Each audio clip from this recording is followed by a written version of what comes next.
Mobile games haven't always been great.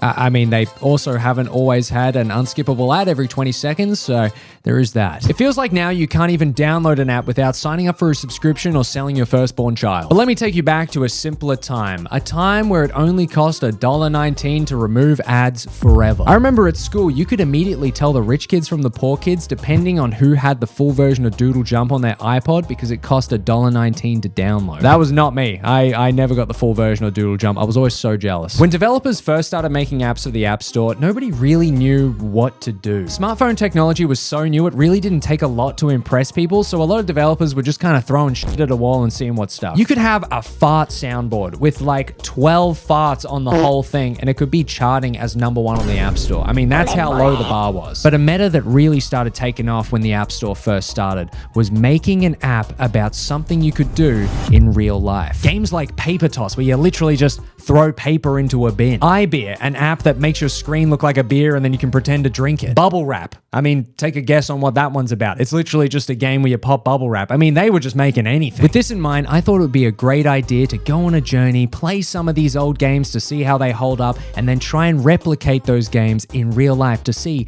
just how fun those activities really are. Now, without further ado, I present to you. Fruit Ninja was a game released on April 21st, 2010, developed by Half Brick Studios. This game went off. I played this game so much growing up, I can't look at Fruit or ninjas the same way ever again. At its peak, it had over 1 billion downloads. That's a big number. In fact, it was so successful that in 2020, they made Fruit Ninja 2.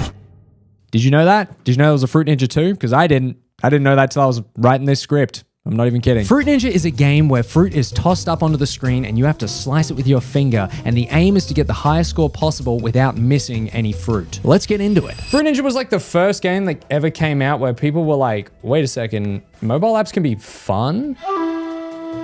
What's our high score? My high score back in the day was like 200, not to brag. Oh, triple combo. Okay, this is just as fun as I remember it being. I don't know how I'm gonna recreate this to have like, do I get someone to like throw firecrackers at me? Like, how do we do bombs in real life? Look, I'm not gonna lie, I'm a bit nervous replicating this one, to be honest. I mean, I literally need a sword, so I'm a bit worried about protection. Speaking of protection, today's video was sponsored by Surfshark. Surfshark is an app and browser extension that encrypts your data and keeps you safe when browsing online. Picture this, you're at a cafe. You see that they're offering free Wi-Fi. Oh, that's nice of them. I might make use of that. So you connect to it and start using it. But you don't know who owns that. You don't even know if it's the cafe that set it up. Anyone could have set that up. But with Surfshark, you can have peace of mind knowing that your data is safe and secure. Got a show you really want to watch, but the streaming service that you've been using has just taken it off in your country and it's not available here, but it's available in the US? Surfshark also allows you to change your location to any country in the world, allowing you to continue watching what you love most. And did I mention that there's no limit to how many devices you can have connected to one account? There's no limit! Thanks, Surfshark. And if that wasn't enough, Surfshark also offers Surfshark Alert. Alert notifies you the moment that your email, ID, credit card, or other personal data gets leaked online. I'm talking email security, credit card security, personal ID security. That's a lot of security. If all of this sounds good to you, then you can use the link in my description or on screen to get 4 extra months on top of your subscription. And best of all, they have a 30-day money-back guarantee. If you don't like it within 30 days, they're guaranteed to give your money back. 30-day money-back guarantee. That's what that means. So go support them, support me, and surf the web safely from anywhere. Thanks again to Surfshark for sponsoring the video. Now back to the video. Don't be alarmed. It's not the famous Fortnite player Tyler Ninja Blevins. It's actually just me, Jackson, again, as it has been for this whole video. And I have with me today my lovely assistant, Mitch. To give a bit of context to this, if you couldn't already tell, I am dressed up as a ninja and I bought a bunch of fruit to cut with a sword. Hence, Fruit Ninja. I'm actually kind of nervous. Maybe we start small. Okay. I'll put this over here. Should we start? Let's start with a banana. Easy to slice, a banana. And I don't know if I slice directly downwards or side on. With the deliberation over, it was finally time to begin. All right, okay. I missed. Okay. Oh, oh my God, that was sick. Yeah. Oh. I didn't even need to do anything. Oh, this is actually sick. Do you reckon you can throw 2 and line it up like in the game? Dude, I think I actually took a little piece off of both of those. Look at this slice right here. That is a perfect ninja cut from a real ninja warrior. Okay, peach, they do have a seed in them, which I'm a little bit worried about, but I'm sure it'll be fine, right? Oh! Dude! Holy shit. Oh my God. Oh my God. Dude. Reminds me of that Wii game. Yeah, you showed it. Fruit Ninja. Oh yeah.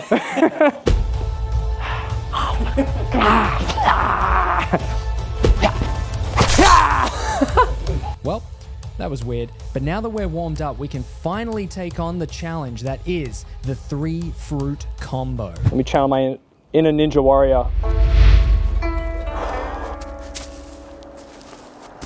You must remember. I did play Ninja Gaiden growing up. That game kinda sucked. Okay. Oh, that was 2. 2 out of 3. I'll take that. Number 3, just for shits and giggles. Watch this.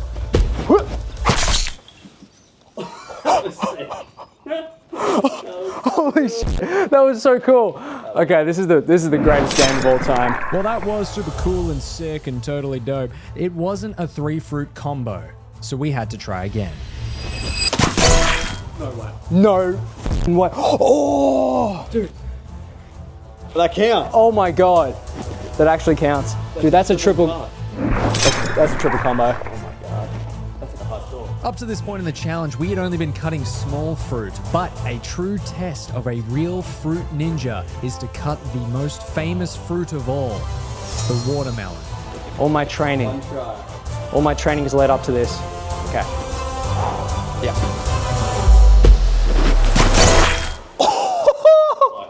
Dude, that was sick! Oh, that was so awesome. Wow. I wouldn't eat any of this fruit because there's like What do you mean? dog shit. I didn't think about dog shit, bro. There is dog shit everywhere. Frank, come clean this up, Frank. What the hell? What are you feeding Frank? This is the last time I let Frank host one of his famous fruit ninja parties. Oh, he always does that to me. God, I hate that guy. He needs to start paying some rent. Dude, that was sick. Yeah, that's it. Yeah, you clean up. You pick that. I actually know that I specifically cleaned up a lot of shit just from that one spot. I think it goes without saying, Fruit Ninja is absolutely a goated game. I mean, it still holds up to this day. Playing it in real life with a sword and cutting fruit in half, I mean, it doesn't get better than that. We've really set the benchmark really high, and I think because of that, it's going in S tier. It is going in S tier. Bubble Wrap, one of the first apps ever, really. It was released in July 2008, shortly after the App Store itself was released. And basically, you just pop bubble wrap. I mean, what do you expect? Let's see what that's like. All right, let's see just how satisfying this... oh, thank God it's on gaming mode, because I was worried my phone wouldn't be able to handle this, so that's great. Oh, you're playing bubble wrap? Performance mode enabled. Okay, thank God. Let's see just how satisfying popping bubble wrap is on a phone. Here we go.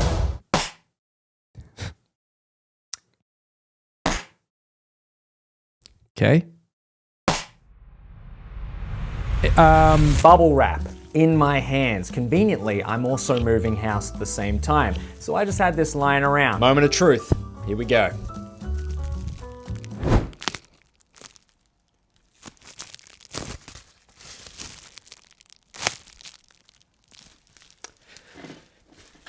Yep. Yeah, look, not much to really say about this one. I'm probably just gonna keep it in F tier. I still don't know how this was a game. Next up, we have Paper Toss. This game was released on June 6, 2009, developed by Backflip Studios, and was available to download all the way up until 2019 when it was bought by Hasbro. Yes, Hasbro, the fucking board game company, who bought 70% of their shares in 2013. Yes, 70%. Now, I say it was available to download up until 2019 because the studio shut it down. Yeah, moment of silence for that one. Better yet, a moment of backflip for Backflip Studios. For every like this video gets, I'll do one backflip to commemorate Backflip Studios. So because you can't download it anymore, I can't play it on my phone, but I did find a website where you can play a knockoff version of it that's almost identical. So, yeah, that's what we're gonna do. As you can see, we have the paper, the bin, but oh, what's this? A fan. So we actually have some wind that actually counters when we throw the ball. Let's look at when we throw it straight. What? Wait, did I just get? Wait, why do I get? I can't even demonstrate the game without getting an ad. Oh, and there's another one. Hey, do you want to play? I know you threw the paper once, but do you want to play possibly another game? All right, I'm gonna aim for the mug. Okay, we killed it. I love the animation as well. It's really rewarding seeing those sparkles too. Okay, I think we kind of get what this game is about. Now it is time to see just what this game is all about in real life. Editing me here. I didn't really have a good transition for this next part, but I filmed for some reason, unbeknownst to me. I had no idea how this was going to fit into the video, but I thought it'd be funny to do a short film on how the person that invented the paper toss app came up with the idea. So without further ado, this is the short film. Enjoy. By the way, this in no way ties into the rest of the video.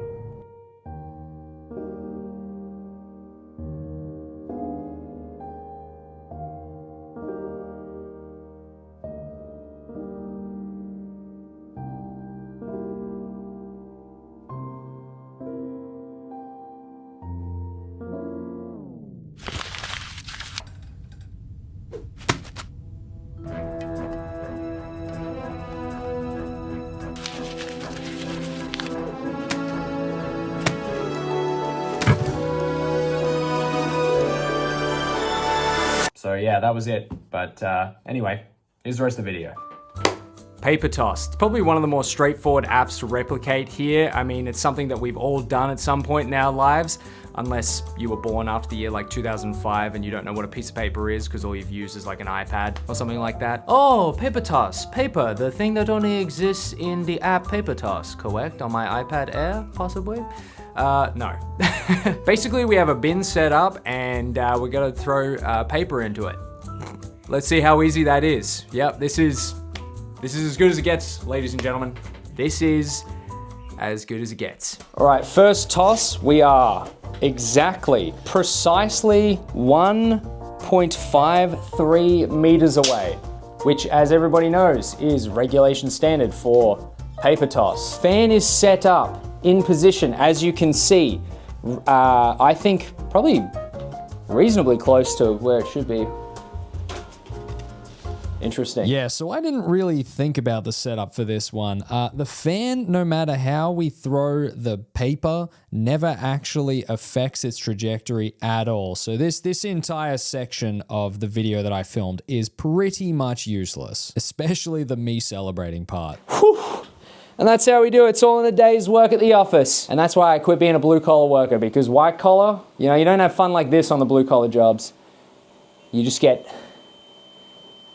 pain, suffering, and workplace bullying. Well, and with that, I guess it's time to rank this one. The game itself hasn't really aged well. I mean, I like the fan mechanic, but you know, playing it in real life, you know, it's throwing paper into a bin. What else is there to say? I mean, the fan also did not work at all. So maybe it was my setup, but I don't think it deserves any more than maybe a C tier. Is that controversial? Maybe it is. Leave it in the comments if you think so. The lightsaber app. This was a weird time for apps. I mean, it falls into the same category as apps like iGun, where they literally just show a PNG of the thing that you want, and then you tap the screen and it makes the sound of the thing that you downloaded. There's really not that much else to say about that. Pretty much what the lightsaber app is. So let's see what that's like.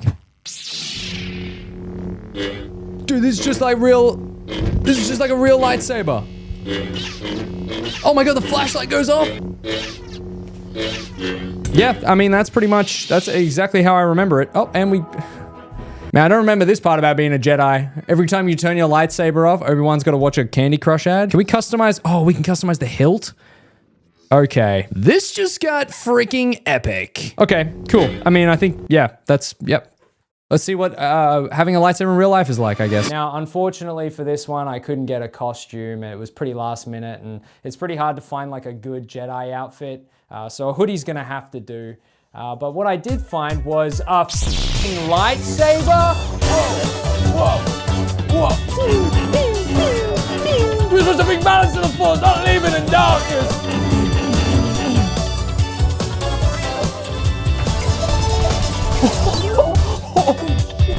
Holy shit, look at that, dude, that's literally toast, that's sick.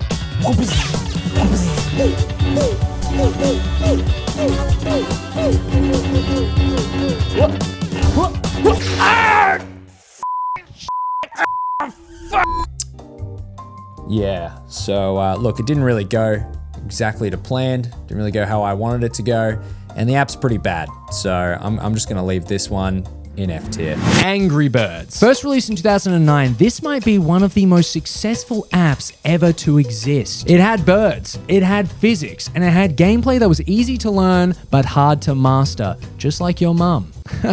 That was written in the script. I think I wrote this like 6 weeks ago, so I don't know why I wrote that. That joke kind of sucks. This app alone spawned 2 movies with a 3rd one on the way. And the company that made it, Rovio Entertainment, was bought by Sega in 2023 for $776 million. $776 million. I had to specify that. It's not like 776 million, I don't know, pesos or something like that. It's dollars. So yeah, it's kind of a big deal. It's kind of a big deal. It's a pretty big game. If you're not familiar with the concept of the game, you basically play a number of different birds that are then slingshotted into like rinky-dink towers that have pigs inside them. And the aim of the game is to, knock the towers over and kill all the pigs inside. It's way darker when I say it out loud. Seeing as Angry Birds 1 for some reason is not on the App Store, only Angry Birds 2 is on it, I feel like it's only fair to try and play the first one. So again, I am playing Angry Birds on the computer. And apparently this one's in Chinese. I didn't know that. Let's see if we can navigate it anyway. Basically, you got a bird. They look quite angry. I can't really tell. There's like 7 pixels on the whole screen, but they look quite kind of angry. And you pull them back like a slingshot. Boom. And you knock over the Tower of the Pigs, and that's it. And then you get a score. Pretty straightforward. Pretty straightforward. Again, another revolutionary game. I want to keep playing. I'm instantly hooked. Okay, I think I get the idea. I mean, it's Angry Birds. You shoot the pigs. That's that. At the time of recording this, I actually had no idea how I was going to set up the Angry Birds level. What was I going to do? Build like an obstacle course or something like that? Like build an Angry Birds level? Well, it's funny you say that because I have actually set up a small Angry Birds level using cards and not the Angry Birds figurines, because it turns out it was like $200 to buy an Angry Birds set.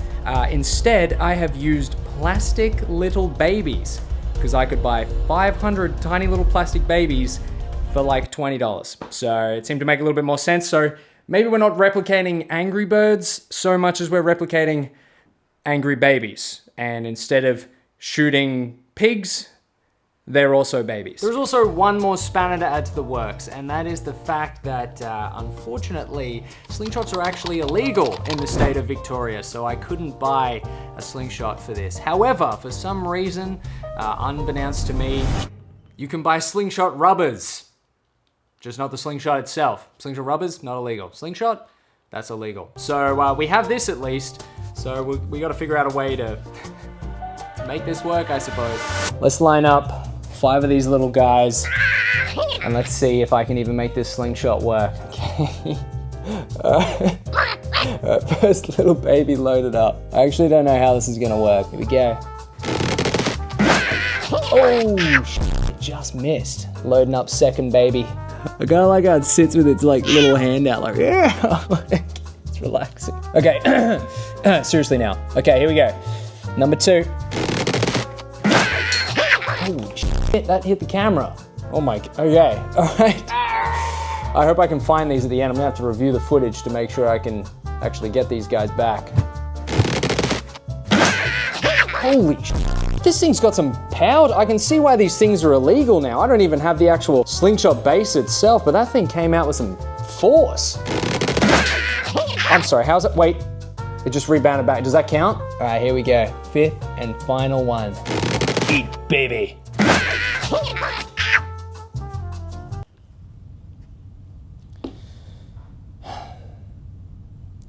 I'm starting to realize I'm really bad at these games. Yes, I am. And after about 20 more attempts of trying to shoot this thing with the setup I had, I realized that something had to change. I need to see this. I don't know how this is not working at this point. I think it's something to do with like my wrist. Like it hits my wrist first because of the way that the rubbers are set up. Maybe I can tie it to something. Maybe I can like tie it to 2 separate things and then shoot it through the middle. Yes, like a slingshot or something like that. I may not have a slingshot, but what I do have is a tripod. Haha! I've done it! I have constructed myself a small slingshot, just like the game. And this was my plan all along. And now with an actual slingshot, I was unstoppable. Oh my god, that actually worked! Dude, this is sick. Look at this thing. Oh, second house of cards knocked down. That's number 2. Number 3, here we go. Oh! We've almost knocked it down. Prepare to die, babies. Oh! All right, this is it, the last one. I really should be wearing safety glasses. The last thing I want is a baby in my eye. Oh! Ho, ho. Damn, what is that thing held up with? Blue tack? Oh my god, I'm so glad that we actually did it. Oh, that's so good. Now I just gotta pick up the babies. Angry Birds as a game still slaps, but translating into real life was a little bit more difficult than I thought it would be. Still reasonably fun, but the app is definitely more fun than playing it in real life. So with that, I'm gonna put it in B tier. Believe it or not, but there was a time where phones did not have torches built into them, which, thinking about it now, is pretty crazy. So to solve this problem, developers put their best minds together, got engineers on the job to figure out the best way to do this. And it was basically to make an app that turns your screen white. That's it. You just put a white JPEG on the screen, and that's the Torch app. Okay, I've found the darkest and most echoey place in my entire house. I'm currently in the garage, or the garage, depending on your pronunciation. And it's time to test just how well iTorch compares to a real torch. Okay, here we go. Moment of truth. Torch app on. All right, 3, 2, 1. I mean, yep. I really don't know what else I expected. It turns your screen white, and it does not a lot. I'll be honest, not a lot at all. And now let's compare it with the torch. Okay, here we go. Yep. Yeah, it works better. You guys wouldn't read about it. It works way better than just the screen. Am I really gonna keep this in the video? This seems so... I mean, what is there to say about this one? The flashlight app kinda sucks. Using the actual phone's torch, way better. But, you know, as a product of its time, it definitely did the job, but it's still not better than a torch, so I don't think it deserves F, but it's definitely going D tier for sure. iBeer, a legend among apps. One of the most iconic pieces of 2000s software. An app where you press a button, the screen fills with beer, and then you pretend to drink it. It's genius, man, how they come up with this shit. This app was basically a glorified tech demo to show off the iPhone's like gyroscope, but people loved it. I didn't even know this, but the app used to be paid, and apparently the people that made iBeer made millions from this. This app could be made in a day, and it made millions. It's honestly a perfect example of the landscape of app development back in the day. It truly was the Wild West. Let's give it a try. This is an iconic app. I remember when this came out, it was, oh man, it was hilarious. Everyone was like, oh, bro, you know you can drink the beer through iBeer, you know you can, like, it's like I'm drinking a beer. I actually wasn't allowed to download it as a kid because my parents didn't want me to, you know, pretend I was drinking alcohol. Rightfully so, fair enough. Didn't work, but all right, here we go. Whoa! A low resolution beer! Bro, that's like that almost looks real. Why does it sound like that? Why is my beer so loud? My God. Can hardly hear myself think over this beer. Let's see how it tastes. Bottoms up, everybody.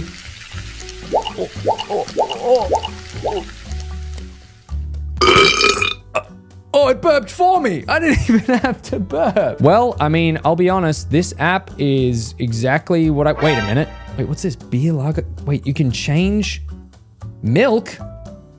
Remove ads and we'll give you tons of drink flavors for free. Well, if I remove the ads, I'm paying for it. So technically this isn't free. Rather than test this one in real life at home by drinking by myself like a sad, sad individual, I decided to go to a pub so I could drink alone in public. And after spending some time assessing the real beer compared to the iBeer, I realized that something was missing. Something that is vital to having a good time while drinking a beer. And that, of course, was friends. So I met up with Lockie McIntyre, Mackenzie McIntyre, no relation at all. Maybe it's pronounced McIntyre. I don't know. I've never really asked them. And Blake Payton. They just joined our table unannounced. And we can okay. It was a private dinner. We can all do IBR together. Yeah. And that's the best part of IBR. And it's not even it's we beer now. IBR? Well, that's like we beer. That sounds like we're drinking piss. Am I French? Because we beer, yes beer. God, I love and I'll cheers to that. Cheers to that. Yes, and that is why men's mental health is important. Has anyone ever done the IBR while drinking a beer? Go on. Please, pray tell.